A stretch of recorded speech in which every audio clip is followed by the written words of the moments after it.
Kawasaki just pulled off the boldest power play the motorcycle world didn't see coming.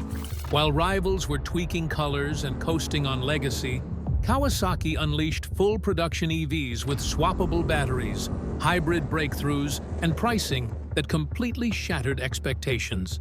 And just when you think it's all about specs and showrooms, wait until you hear how they built a hidden advantage inside the global licensing system. That twist? It's going to leave you speechless. The Shockwave, Kawasaki's electric ambush. Kawasaki didn't just drop new bikes. They detonated a strategy bomb in the middle of the motorcycle industry. The year 2023 was supposed to be quiet. Just some spec updates, a few color swaps, maybe a new touring trim. Instead, they unleashed something nobody expected. Mass-produced, affordable electric motorcycles built for the real world, not just showroom hype. We're talking about the Ninja E1 and the Z1. These aren't electric experiments. These are production-grade EVs with dealership rollouts starting October 2023, including right here in the US. That alone would be big news. But Kawasaki wasn't done. These bikes come with dual swappable lithium-ion batteries, a 15-second e-boost mode that cranks top speeds to 65 miles per hour, and a walk mode with reverse for tight parking lots and city squeeze-ins, and the whole setup is mounted on frames based on their trusted 400 class. Then came the Visual Flex, a unified EV look across their lineup.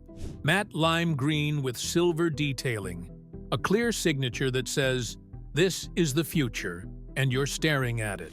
But while one hand was pushing into tomorrow, the other hand was busy reinforcing Kawasaki's core. The Vulcan Cruisers? Back in the mix. The Vulcan S and Vulcan 900 series returned with adjustable ergonomics baked in, a sleeper feature that lets riders tweak the fit right at the dealership.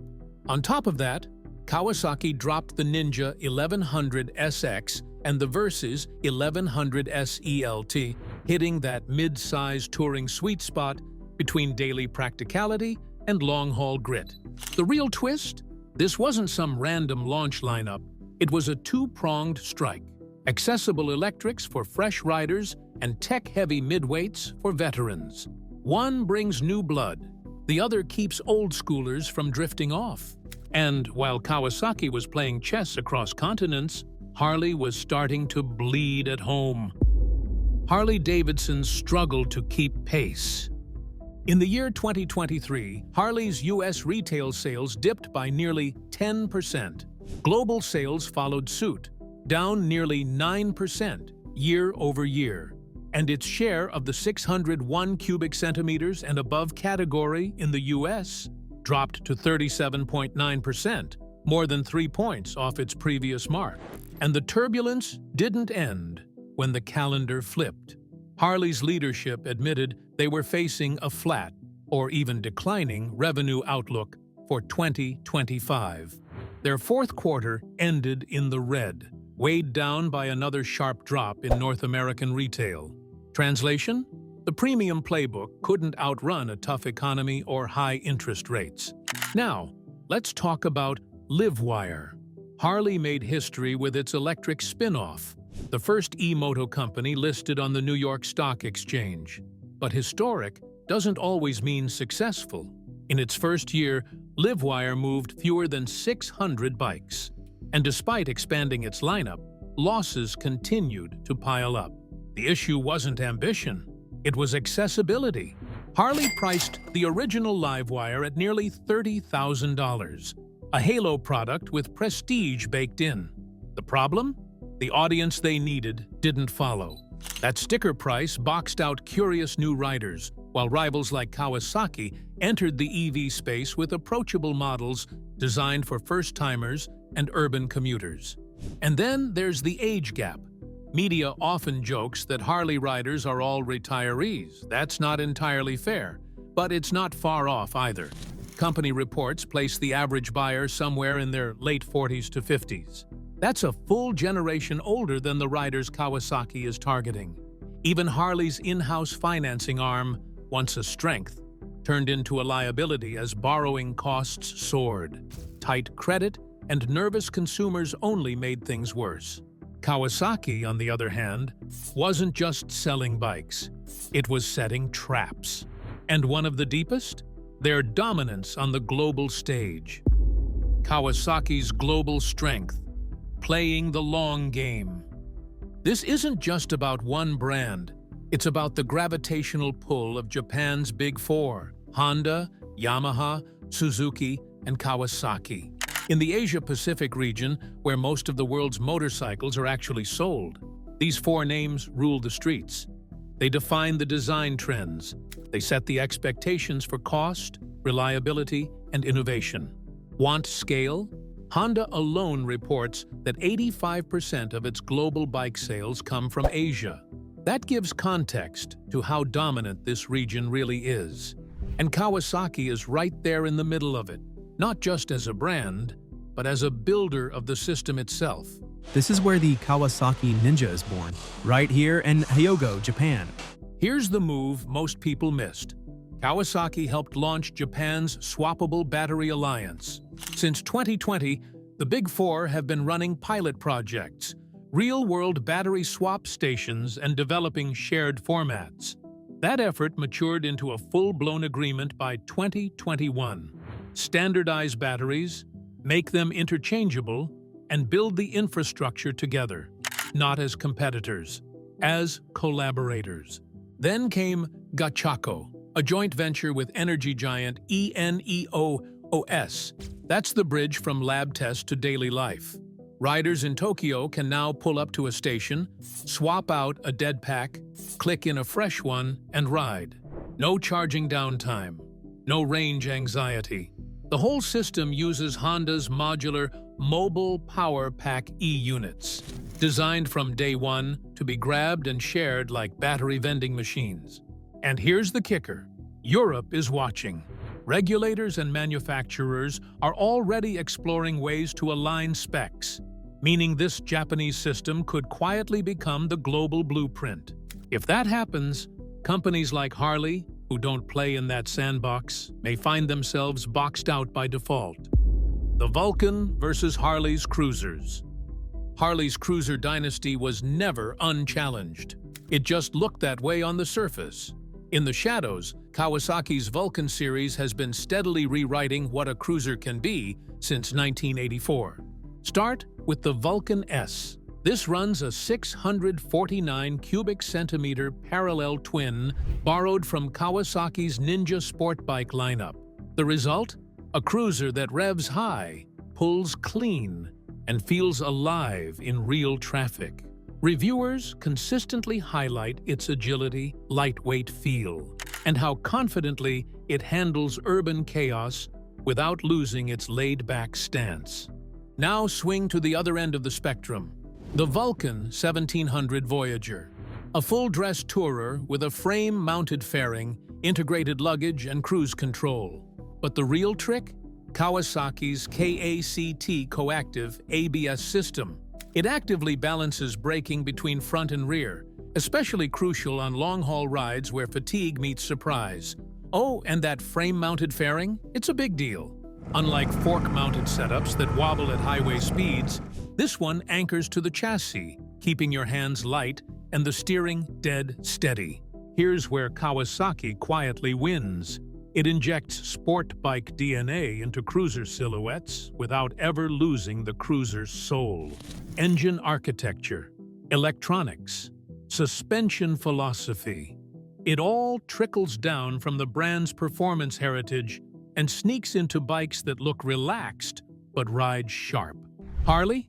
It's starting to add modern tech, but traditionally, its evolution stayed within the cruiser bubble. Now zoom out and connect the dots. Kawasaki already launched two hybrid motorcycles, the Ninja 7 Hybrid and the Z7 Hybrid. Patent watchers recently spotted hybrid tech being mapped onto the Eliminator Cruiser and a Versus-style Tourer. It doesn't take a stretch to see what's coming. If a hybrid Eliminator lands, a hybrid Vulcan isn't a what-if. It's a logical next step. Pricing, power, and accessibility.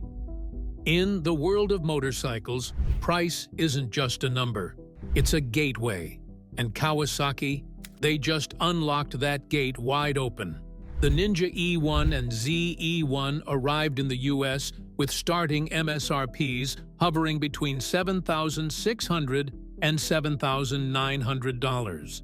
That's right, real electric street bikes, under the five-figure barrier that usually scares off first-time buyers. Now contrast that with Harley's first electric offering, the original Livewire. Back in 2019, it launched at a jaw-dropping $29,799. Beautiful? Yes. Technically impressive? Absolutely. But for curious riders looking to dip a toe into electric life, that price tag was an instant no. Even today, the S2 Del Mar, Livewire's follow-up, gets promo pricing closer to $10,000. Still higher than Kawasaki's EV twins, and still not quite hitting the mark for affordability-first shoppers. Meanwhile, Kawasaki came in where buyers already are. But here's where it gets surgical. Kawasaki doesn't just know how to price, it knows how to finance. In Europe, the company runs K options, PCP and HP plans with teaser rates as low as 0% for select sub-600cc models. That kind of offer doesn't just tempt buyers, it activates them. In fact, the UK's Kawasaki calculator lets customers shop by monthly budget before they even choose a bike. In the US, Kawasaki promotes credit builder programs and first-time buyer financing directly, meeting Gen Z and millennial riders where they live. And in India, they're running cashback and EMI deals that shave tens of thousands of rupees off entry-level models. And here's the under-the-radar twist. Some early US dealers are already listing the Ninja E1 below MSRP. That's not just aggressive, it's intentional. Kawasaki is priming the pump to get people riding now. Speculative, but worth watching.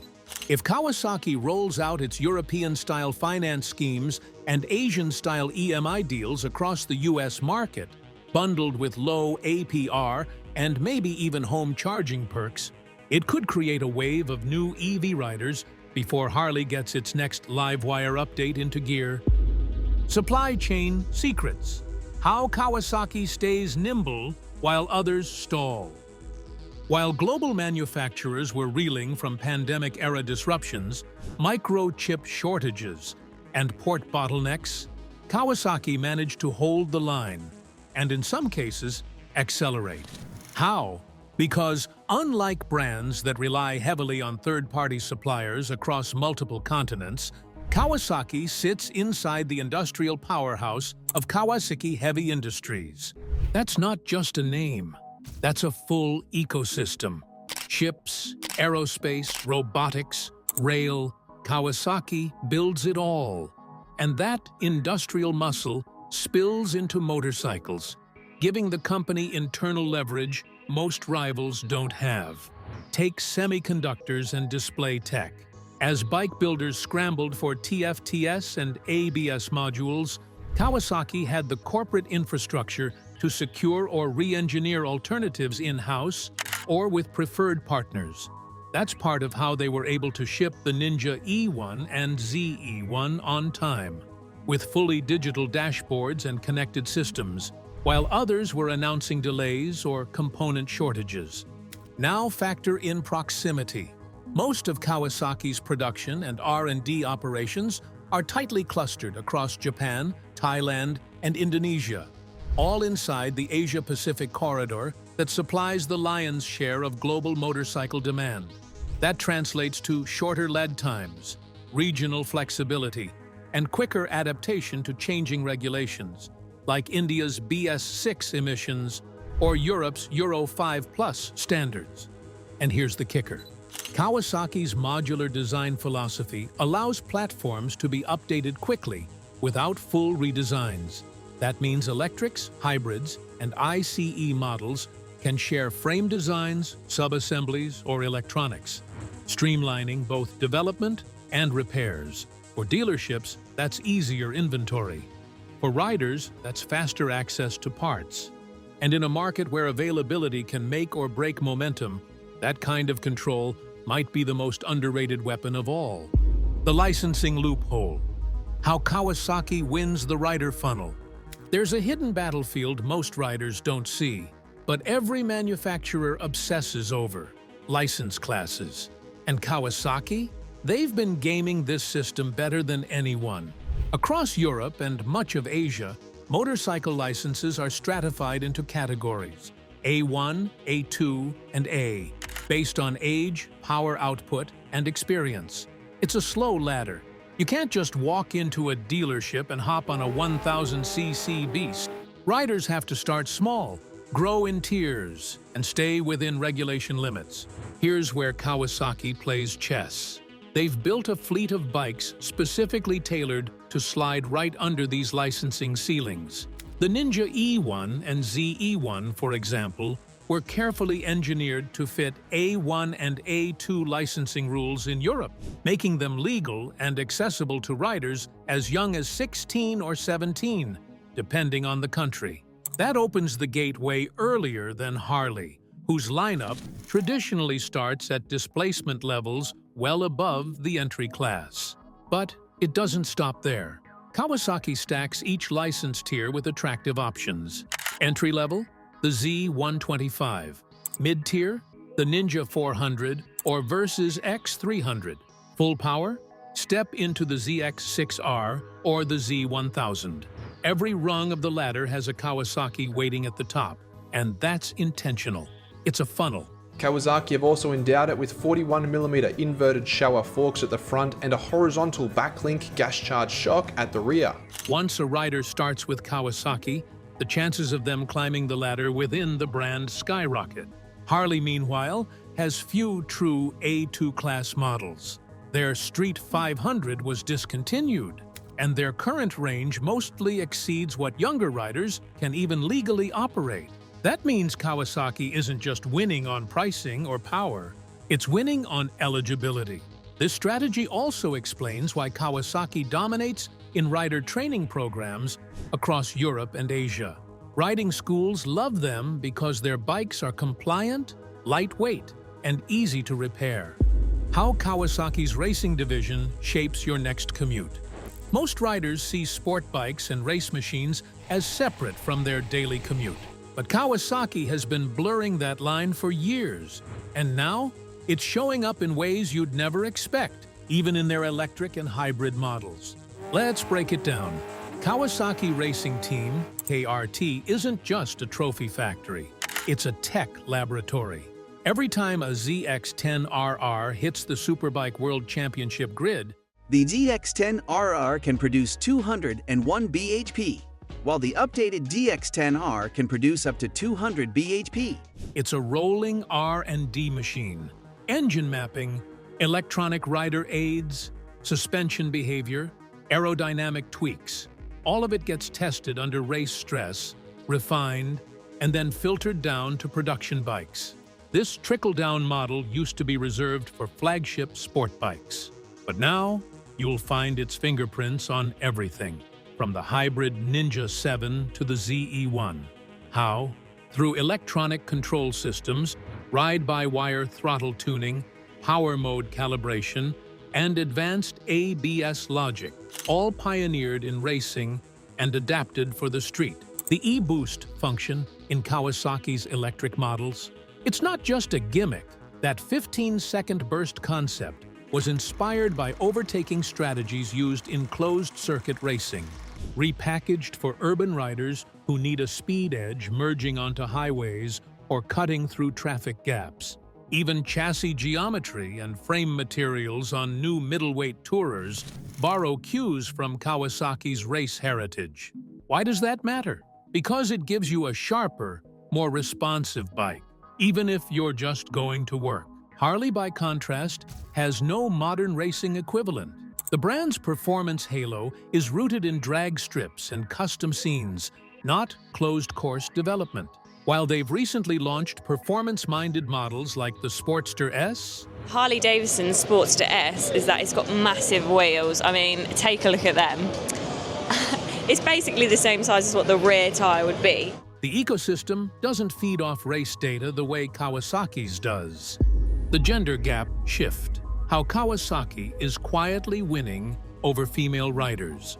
Over the last decade, the percentage of women motorcycle owners has nearly doubled in key markets like the US, UK, and Southeast Asia. In places like India and Thailand, female ridership is growing even faster, driven by urban independence, rising disposable income, and changing social norms. Yet most legacy manufacturers still build bikes as if they're selling exclusively to men. Kawasaki didn't shout about this shift, but they acted on it. Take the Vulcan S. So the Vulcan S will get up and go, right? It's a cruiser, not a sport bike. Sort of mid-weight cruisers are not going to break any speed records. One of its most underrated features is ErgoFit, a dealership-level system that lets riders customize seat height, handlebar reach, and foot peg position before the bike leaves the showroom. That flexibility doesn't just help tall riders, it's a game-changer for women who've long had to adapt themselves to bikes, instead of the other way around. Then look at their EVS. The Ninja E1 and ZE1 come with relatively narrow frames, low seat heights, and balanced weight distribution, making them unintimidating for first-time riders of any size. And with no clutch or gears, these EVs remove one of the most common learning curve barriers for newer riders. Contrast that with Harley's traditional lineup: bigger, heavier, louder. Great for riders seeking that muscle bike feel, but not exactly beginner-friendly, especially not for smaller-framed riders or those just entering the scene. Even Kawasaki's marketing subtly shifted tone in recent years. In Asia especially, Kawasaki India and Kawasaki Thailand have featured more women in ads, on demo rides, and in riding school content, without making it feel like a token campaign. Analysts say this isn't a gender war, it's a rider evolution. And Kawasaki is quietly widening the funnel while Harley clings to a demographic that's aging fast. Drop your thoughts in the comments, hit that subscribe button, and buckle up, because the next chapter in this battle might be the wildest one yet.